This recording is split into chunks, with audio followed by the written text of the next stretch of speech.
你相信农历7月真的有鬼吗？说真的，我以前是完全不信这一套的。什么好兄弟，什么禁忌，对我来说都只是老人家吓小孩的话。可自从那年疫情爆发，我回到乡下老家远距上班，刚好碰上农历7月，尤其是那个晚上，我现在想起来还是会起鸡皮疙瘩。就让我来叙述这个故事吧。我是黑竹。那年夏天，台湾的疫情正严重，公司让我们全部远端工作，我爸妈都在外地，家里只剩我和奶奶。奶奶是一个很传统的老人家，尤其农历7月一到，家里就会多出一堆禁忌，什么晚上不能吹口哨，不能乱拍肩，不能去玩水，还有最让我不解的一条，晚上不能晒衣服。我一开始觉得好笑，哪有这么多规矩？奶奶却很严肃地说，7月鬼门开，晚上晾衣服，好兄弟会借来穿。我嘴上答应，心里却觉得她太迷信。那时候我刚回家，还是不太适应乡下的夜晚，这里没有城市的灯火，只有蝉鸣、蛙叫、狗吠声，还有一片黑压压的竹林。每到晚上，竹林里总有风吹过，沙沙作响，像是有人在里面走动。有一天晚上，我洗完衣服，发现白天晒的衣服还没干。那天早上下着雨，房里又潮湿，我想着反正奶奶已经睡了，偷偷把衣服拿到院子晾干。月亮很亮，竹林的影子洒在地上，我把衣服一件件挂在晒衣架上，心里还在想，这种天气应该很快就会干吧。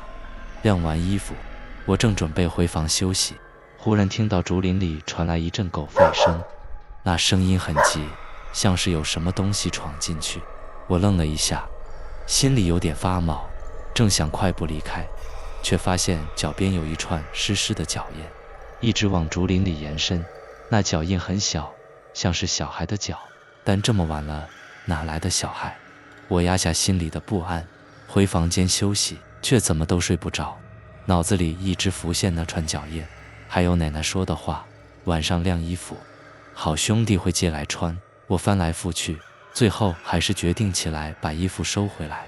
我拿着手电筒，轻手轻脚地走到院子，月光下，衣服在竹竿上晃啊晃的，像是有人在拉扯。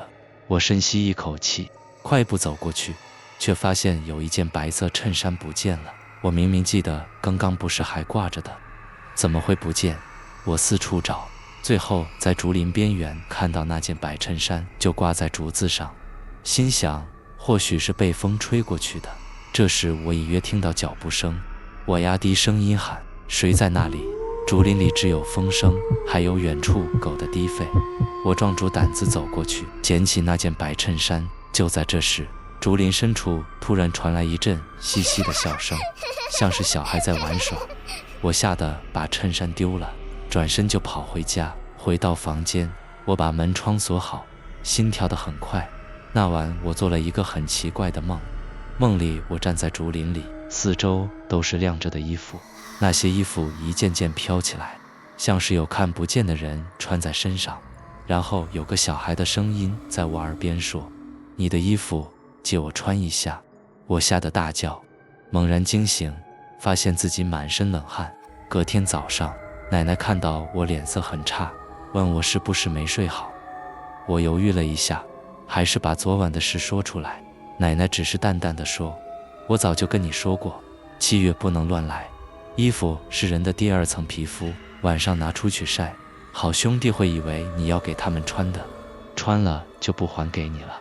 我本来还半信半疑，但那天晚上开始，我发现家里变得很奇怪。每到半夜，总会听到窗台传来砰砰的声音，像是有人在敲玻璃。有时候还会听到院子里有脚步声，明明家里就我和奶奶2个人。奶奶说那也许是动物发出的声音吧。有一天半夜，我被一阵冷风吹醒，听到院子里有沙沙声。我轻手轻脚地走到阳台，想把门关上，结果一推开阳台门，看到一个模糊的身影，穿着我的白衬衫，慢慢地晃动着。那身影很瘦，头发很长，脸很白，整个人像是被雾气包围。我吓得一句话都说不出来。只能眼睁睁看着他慢慢转过头来，露出一张没有五官的脸。谢谢你的衣服。他的声音很低很低，像是从水里冒出来的。我吓得跌坐在地，等我回过神，那身影已经不见了，地上只剩下一串湿湿的脚印，从阳台一路延伸到竹林深处。隔天一早，我把这件事告诉奶奶，奶奶只是摇摇头说：“我早就跟你说过，7月不能乱来。你们年轻人就是讲不听，就是不信邪。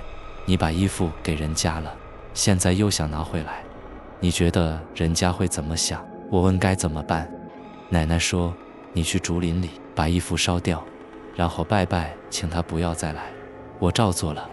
那天傍晚，我走进竹林，找着那件白衬衫，手里拿着打火机。竹林里异常的安静，只有风声和蝉鸣。我把衣服放在地上，点火烧掉，嘴里念着奶奶教我的话。火光照亮竹林，影子摇摇晃晃的，像是有很多人在旁边看着。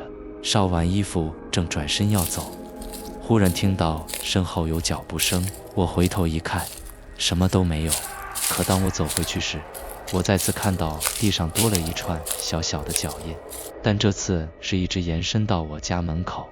那天晚上，我又做了那个梦，一样的竹林，一样的场景，但这次我看到一个小男孩，全身湿透，看不清五官，唯一感觉到的是，他嘴巴张得很大，流着水，带着黑黑的沙子。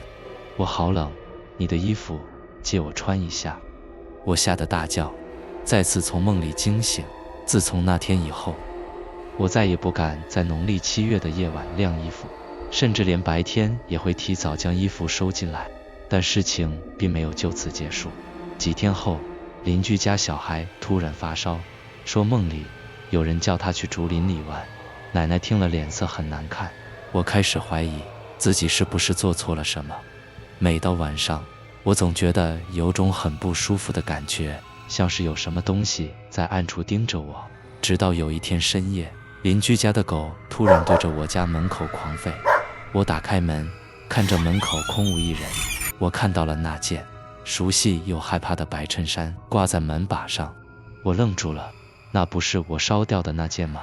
我明明亲手烧掉了，怎么又回来了？我颤抖着伸手去摸，衣服冰冷，像是刚从水里捞起来的。就在这时，身后传来一阵细细的笑声：“你的衣服还给你了。”那声音越来越近，越来越清楚。我猛然回头，却什么都没看到，只有门口那件白衬衫还在滴着水。从那天起，我再也不敢违反农历7月的禁忌。每当夜晚来临，我总会想起那个声音，还有那件永远晾不干的衣服。你说，农历7月真的有鬼吗？我不知道，但我相信，有些事宁可信其有，不要等到真的遇上了才后悔莫及。